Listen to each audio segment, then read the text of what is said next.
we're here to talk about our Opera Rara's new project, which is Mercadante's Il Proscritto.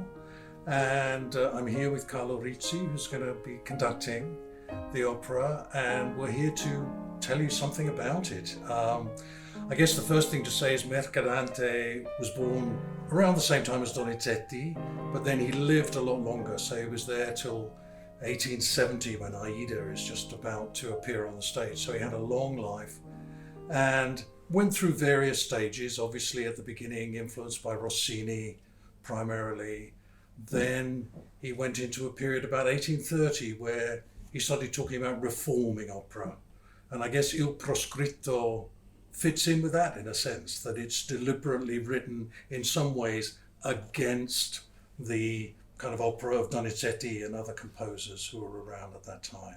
If ever there was a project which goes to the heart of Opera Rara's DNA, it's this one. This was a piece which was apparently very successfully premiered in Naples in 1842, and then for reasons which Roger will explain, literally disappeared from the repertoire. So what you hear tonight, you will be hearing literally for the first time since 1842.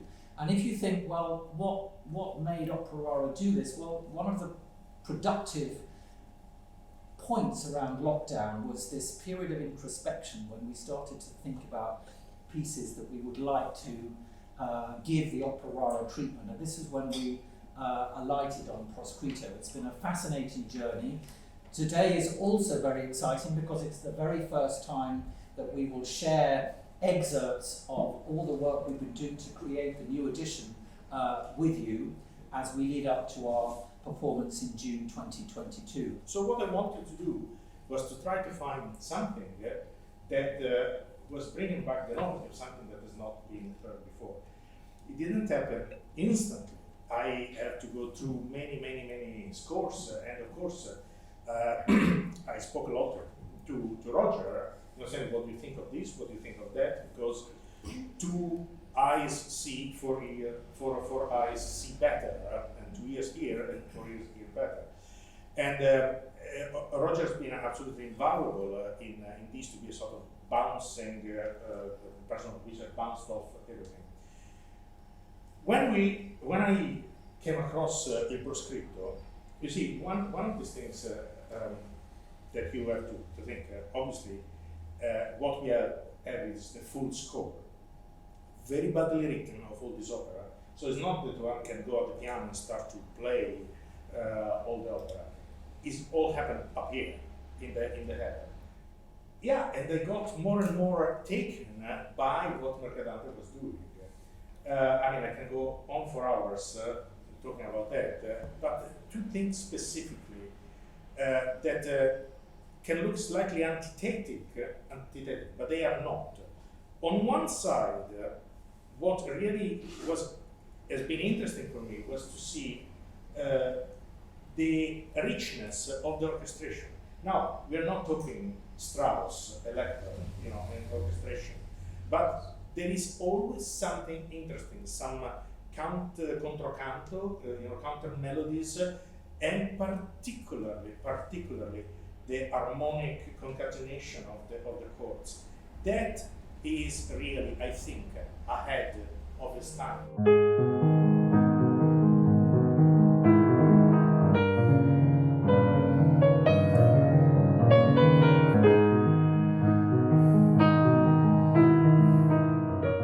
When I started to work to read through the manuscript or Proscritto of Mercadante, immediately I was drawn to the opening of the opera. It's a very flamboyant opening. Is the scene of a marriage. So there are all the forces are there, not only the soloists but the chorus, a big offstage band, the orchestra obviously, and I really enjoyed, hearing this in my mind with all the different sound sources and with the intervention of the chorus, and immediately I thought, wow, this is interesting. This is what brought me to go forward.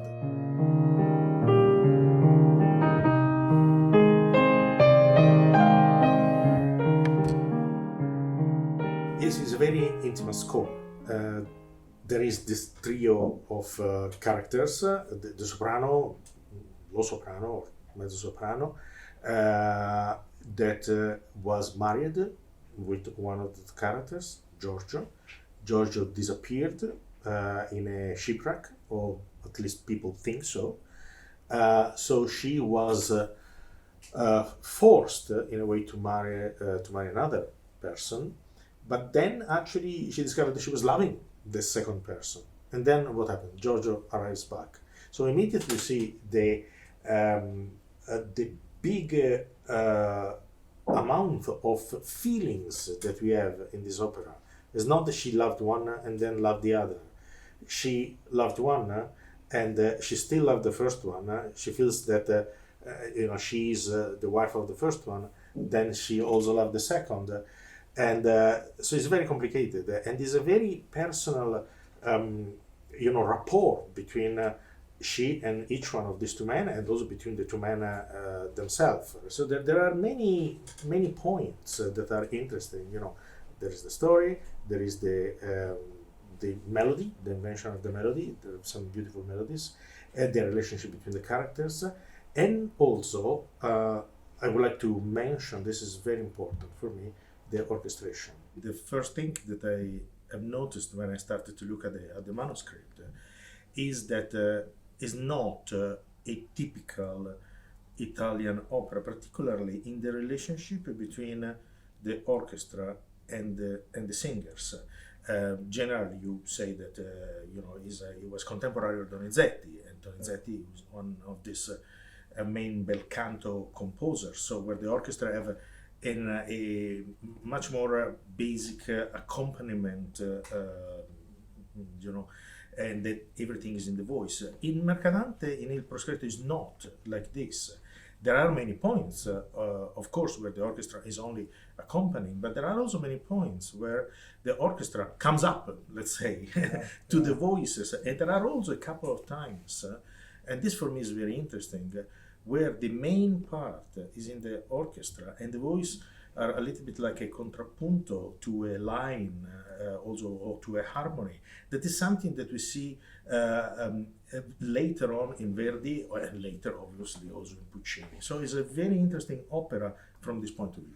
Yeah, and I wonder whether in some ways, reading the reviews of the first performance, that was one of the problems for the audience at the time, that it didn't concentrate enough on vocality, and they felt they were missing something. I mean, it's interesting that this was an opera that had a first performance in Naples in 1841 and then was forgotten, basically. Yeah, you're right. In fact, looking at that piece of paper is interesting for me, that it says that the first act was very successful, and then the second and the third act not so much. And I think actually because the first act is much more operistic. Yeah, it has caballettas. Exactly. And the beginning, the first thing that I noticed when I started to read the score is it was this huge beginning with this incredible stage band. It calls for 12 trumpets, 3 trombone, 3 ophicleide. I mean, is another symphony orchestra that we have to have. And just for a marriage, is a festa nuziale. And for me, this was interesting. We have this say in Italian: "Chi ben comincia è a metà dell'opera." The one that starts well is already halfway, in the journey. And I think this opera does this. But then later on, in Act 2 and in Act 3, the part again of the orchestra, also the introduction of the pieces, is much more important in the orchestral part, and I think this was something new, something that people maybe were not expecting. And one other thing that I've noticed is that Mercadante is very economical. It doesn't hang about. The arias are quite short. Well composed, but it doesn't hang on and on. And so it was quite compact. And maybe this for the public of Napoli at the time? Yeah. they were missing something. It's interesting. One of these things that he talked about when he wanted to reform opera was have more orchestration. And one of the things he particularly talks about is the ensembles. And he says he doesn't want soloists in the ensembles. So there's no sort of Bella Figlia dell'Amore kind of start off to ensembles. And it's interesting in that way that the first two ensembles just begin, the chorus is there straight away. And also one other thing to notice is not only that the chorus is there, but is the fact that the voice generally, in the ensemble, as you know, there is the chorus, and that very often marks harmonically and rhythmically, in a sort of vertical way. But the chorus here is also much more horizontal, so it follows the line of the music, and the soloists have proportionally less importance than in other pieces. And it's also very interesting that, for example, now this is a little bit of a technical thing, but generally the chorus supports the soloist, but in this case, actually the soloists are left on their own devices. And the chorus does other things. That is actually very, I find very interesting and very beautiful. But again, it's something that must have sounded different or strange to the people of the time. Generally, Mercadante was contemporary of Donizetti, and in Donizetti the orchestra had very much a role of support of the singing, the famous bel canto. Mercadante started like that, but then he developed and he became more interested also in the orchestra. And in fact, we have many moments where we have not only some solo of some instruments that introduce an aria or a scene, but also we have moments where, in a way, the instrument takes over the voice. And this was something that maybe didn't go down too well with the public. For example, at the end of the second act,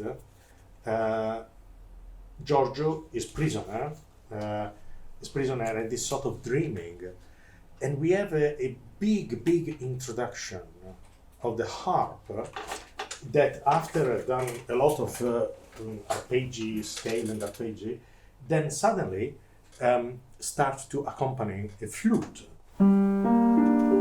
This is the harp.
Now, this is a big solo.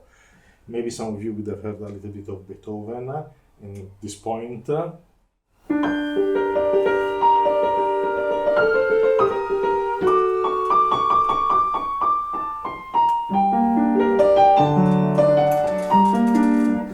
release is a few release is it doesn't mean anything. It's not that suddenly one copied from the other.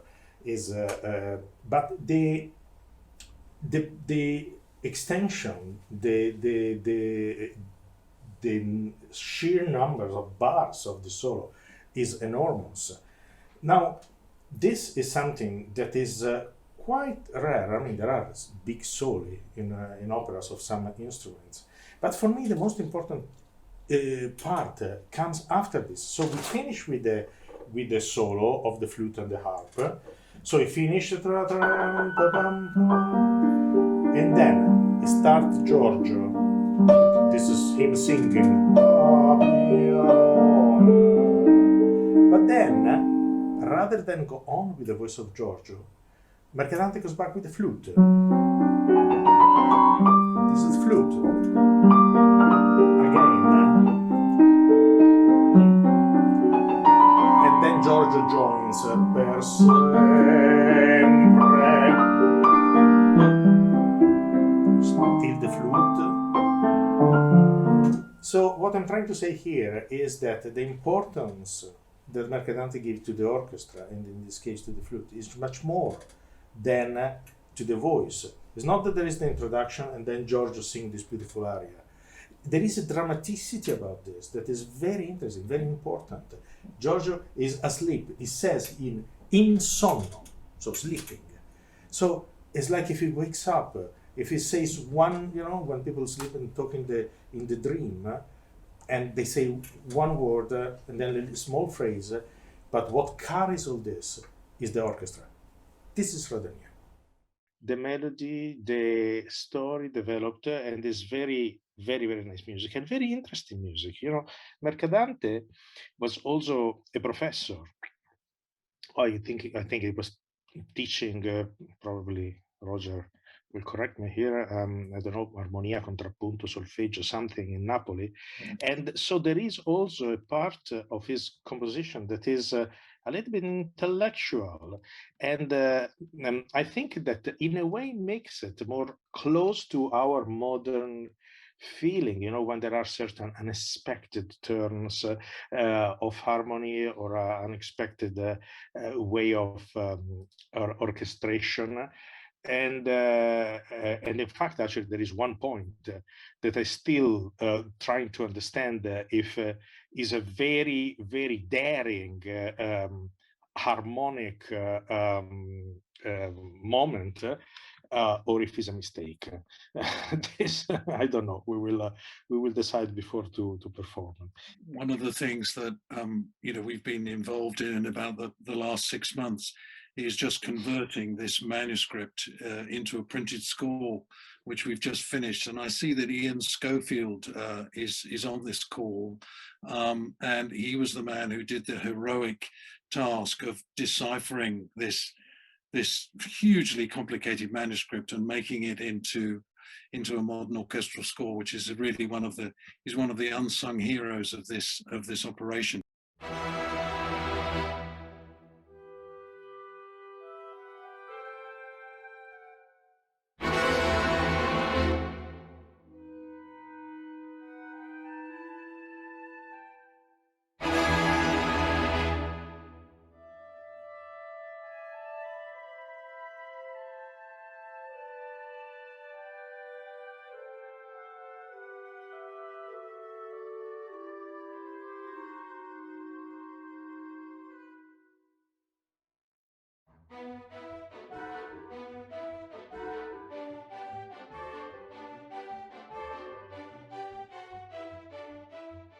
The question is often asked, well, how did this thing get from the manuscript to the printed score? And that's we have the great good fortune to have this man called Ian Schofield, who is experienced enough to read the autograph score and then computer engrave it for us. Well, this is the